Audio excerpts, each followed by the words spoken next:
you about what's going on in Major League Baseball, at least for a little bit here in this hour. A couple things I wanted to get to here. We'll get it right out of the gate on the table.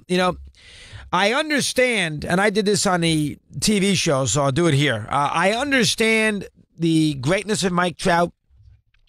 The idea that, he's won a couple of MVPs, the idea that he's a 5-tool player, he can hit the ball out of the ballpark, obviously he can run well, he's a good defender, I get all that. He might strike out a ton, but he walks, he's got a good on base, all those little numbers that the guys out of Dartmouth who are assistant GMs love, on base percentage plus slugging and OPS and all that. I get it. WAR. I understand. I'm not silly. I understand. And he's playing his 1,000th game tomorrow. So there's a lot of chatter about Trout and where he stacks up and, historically and all these kinds of things, and the fact that he's the best player of our generation.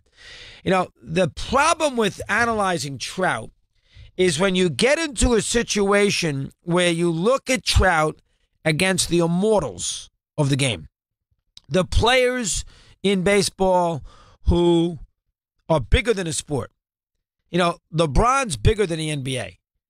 Tiger in his heyday was bigger than golf, if you know what I mean. Federer, Sampras, Borg, Nadal, they're bigger than tennis. All right, when Nadal's in a tournament, you pay attention. When he's not, you can care less. Same thing with Fed.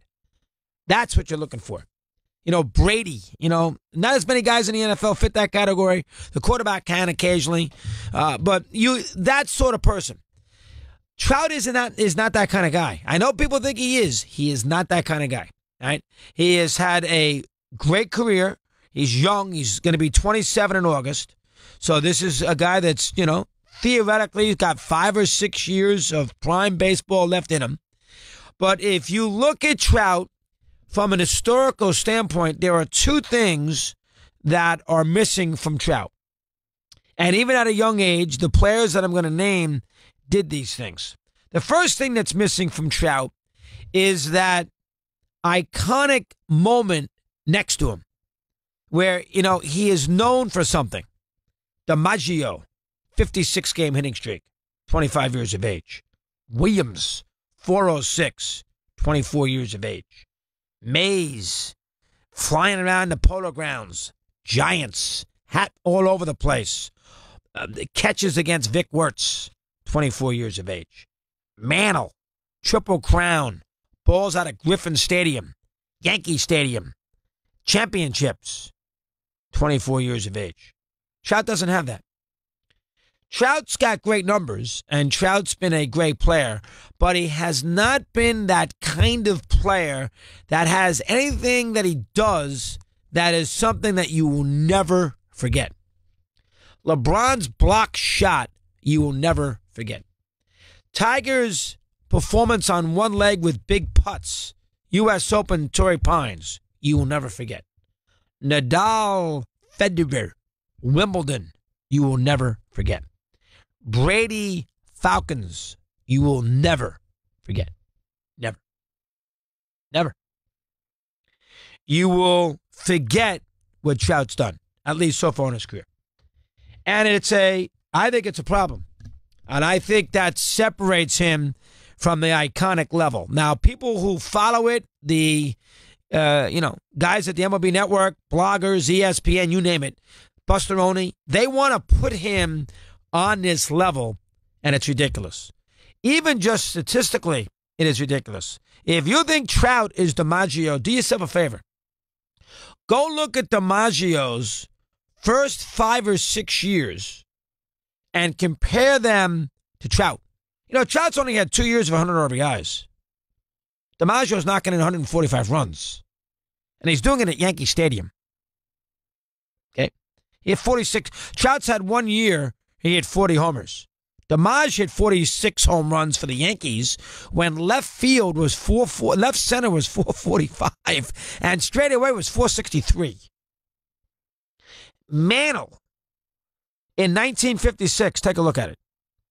I think he had 362 with 362 with 52 homers and 130 RBIs. Triple crown in both leagues. Williams, 406. Trout doesn't have that. Trout is not in a situation, he's had great years. And he walks and everything else. Everybody talks about Trout's walks. You know, Williams walked. He led the league in walks 8 straight years, for crying out. 147, 135. Incredible amount of walks.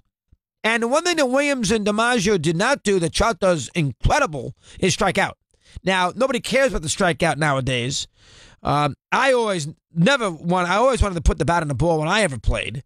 And most people that I watched through Little League always wanted to make contact. Trout, and nowadays you don't have to do that because we all know where the sport's going. But in 1,000 games, Trout struck out 934 times. Williams in his career struck out 709. DiMaggio in his career struck out 363 times. In his career. Not 1,000 games. In his career. Trout strikes out incredibly, immeasurably. And if you want to bring up the idea, which a lot of people do, well, it's not his fault. He's on the Angels, blah, blah, blah. They're a terrible team. He can't win for him. It's baseball. You got to have pitching, which I get to a degree. But, he could have gotten out of Anaheim. He signed a 6-year, $100 million, $144 million extension. He loves playing in Laguna Beach. He loves living in Laguna Beach and commuting 10 minutes to the ballpark every day. I think he kind of likes blending in Anaheim where he can kind of not have to deal with a ton of media. They're the second team in town. I think he likes that environment. I'm not sure if he'd be as good in a big market. And then if you say, well, boy, you're being unfair to Trout with the Angels. They've never had a good team. Well, go look at Trout, if you wish, in numbers with the games count. He's a 262 hitter lifetime in September. Did you know that? Did you know after the All-Star game, he averages in his career 15 home runs in the second half of the season after the All-Star game? And he hits like 279. Did you know that? Did you know in that playoff series against Kansas City, he was 1 for 12 of them? He did nothing in that series. Hit 083. I know it's one playoff series against the Royals. I understand that. You can't kill him for it. Everybody deserves plenty of chances. In DiMaggio's first postseason, he was 10 for 29 against the Giants. With Mantle, he was 12 for 27 against Brooklyn with 2 homers in Game 7 in 1952. Mays Wirtz, 54 Game 1. Famous catch, folks. Look it up. Back to the wall, 2-on, 2-2 game in the top of the 8th. That is iconic. I was thinking about this today. Bonds' first year with the Giants. All right, they won 103 games. This is 93. And you know me with Bonds with the steroids, but this is pre-juice. 93 San Francisco. They had a great team. Bonds hit 5th. The year before, the Giants were horrendous. Bonds got there that year as a free agent. They signed a $43 million 7-year contract. Peter McGowan had just bought the team, and they stayed at Candlestick, and he made a great move, and he brought Bonds in. Bonds that year for the Giants hit 46 homers, knocked in 123 runs, scored 129 runs, hit 333, and in the month of September, when the Giants were 3.5 out after having a big lead all year long, they won 15 of 18. Bonds was beyond good. And go look up that last weekend at Dodger Stadium when the Giants and Braves went right down to the wire. Braves won on the last day. Giants lost. Bonds on that Friday night in L.A., 3 homers and 7 RBIs to keep the Giants in it. Trout's never done that. Not in a million years has he done that. And the people who, go crazy on Trout, they bring up the WAR, they bring up this. I can't take WAR as a statistical component when their poster boy is Ben Zobrist. I can't do it. All right? He was 3rd in WAR in 2009. When you are going to make a big deal about wins above replacement, and one of the big guys you give me is the value of Ben Zobrist, that's when you lose me. That's when I part ways. I can't go there. So Trout's WAR number is great, but again, what does it exactly mean when you look at a guy like, per se, Zobrist? Now, I know Trout, late first round pick. Listen, we know he's great. Nobody's going to sit there and tell you he's not a great player. He's having a great year. He's got 23 home runs. He's had a great year. He's on his way to having everybody swears about how great Trout is. But until Trout dominates the playoff series, I don't want to hear from him. Or dominates September. Go look at Griffey and tell me if he's better than Griffey. Griffey's first playoff series against the Yankees in 95, he didn't dominate. He destroyed the Yankees. I was at every game. Destroyed them. Yanks, Seattle. I wasn't at the games in Seattle, but the games destroyed the Yankees. Destroyed, including scoring a game-winning run on the base hit by Edgar in the left field corner.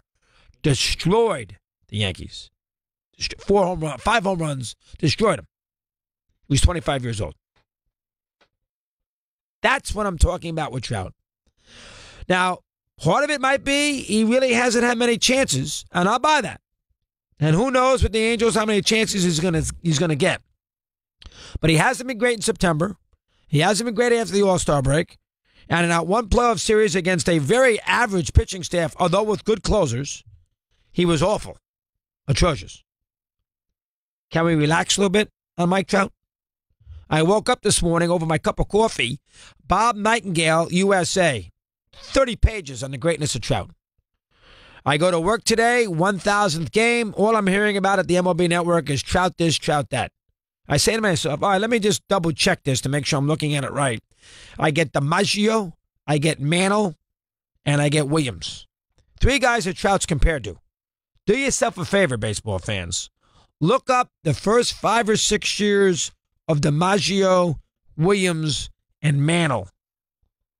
Even Mays, who hit .341 when he won the MVP in 1954. Go look up those players, their first 5 years, and look up Trout. And you will say, you know what? He's not Joe D. He's not this. He's not Teddy Ballgame, and he's not Mickey. Go look it up. Go look it up. 15 after the hour, we take a timeout. We continue. Mad Dog Unleashed.